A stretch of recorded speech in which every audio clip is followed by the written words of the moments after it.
Inside your skull sits approximately 86 billion neurons, each one connected to thousands of others, forming a web of roughly 100 trillion synaptic connections. This network processes 11 million bits of information every single second, yet your conscious awareness only handles about 40 of those bits. Sigmund Freud used the metaphor of an iceberg to explain this. Your conscious mind is just the tip above the water. Below the surface sits the subconscious and the deep unconscious, the dark engine room where your instincts and primal drives operate. Because the unconscious operates so much faster than conscious thought, it often reaches a conclusion or a choice before you're even aware of the problem. What we call rational choice is frequently just the conscious mind creating a story to justify a decision the brain already made in the dark. This divided mind exists because the brain is built in layers. At the base is the reptilian brain, the oldest part. It manages heartbeat, breathing, and the fight or flight response. It doesn't analyze, it reacts to ensure survival. Wrapped around that core is the limbic system, the mammalian brain. This is where love, grief, and social attachment are forged. It houses the amygdala, an emotional alarm bell that processes fear and pleasure long before you can put them into words. Finally, the neocortex drapes over everything else. This uniquely human layer handles language, logic, and planning. It's the part that attempts to think before acting. The difficulty is that these three layers operate on different timelines.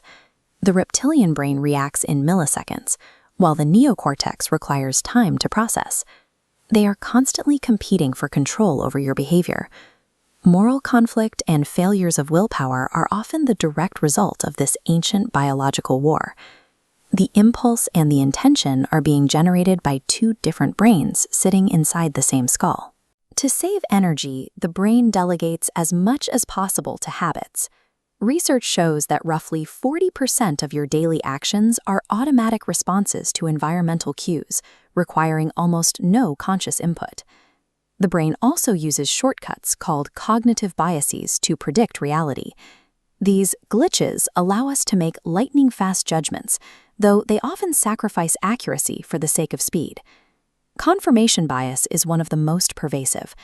We are neurologically wired to seek out and remember information that supports what we already believe, while our brains actively filter out evidence that challenges our views. This chart highlights the availability heuristic. Because vivid, highly emotional memories are easier for the brain to access, we overestimate the danger of dramatic events, like a shark attack, even when the mathematical probability is nearly zero. We perceive reality through these unconscious filters. Our experience is a simulation constructed from shortcuts that prioritize our survival over objective truth. Our social nature is also hard-coded. Because isolation was a death sentence for our ancestors, the modern brain processes the pain of social rejection through the same neural circuits as physical injury. This need to belong can override our own senses. In the Asch conformity experiments, people matched the length of a line incorrectly 37% of the time, simply because the rest of the group gave the wrong answer first. Stanley Milgram's research revealed an even darker side. He found that 65% of ordinary people would administer what they believed were lethal electric shocks to a stranger simply because an authority figure told them it was their duty. Even our most intimate dynamics are often automated.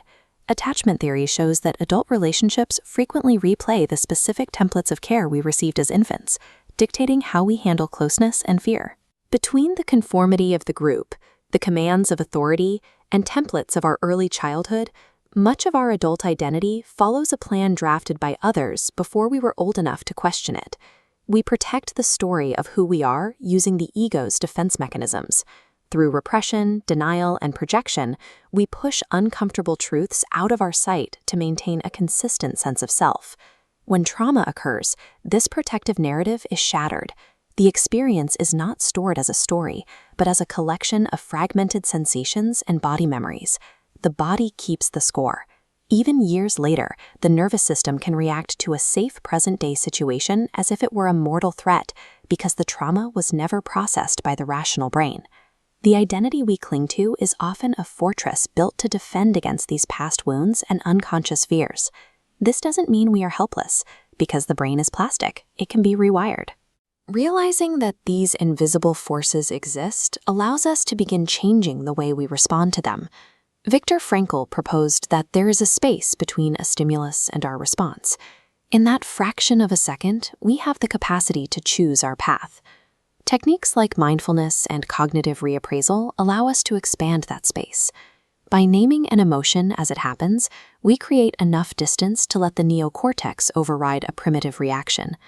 We didn't choose our initial programming, but we can develop the resilience needed to rewrite our responses to it. This leads to the distinction between pleasure and meaning.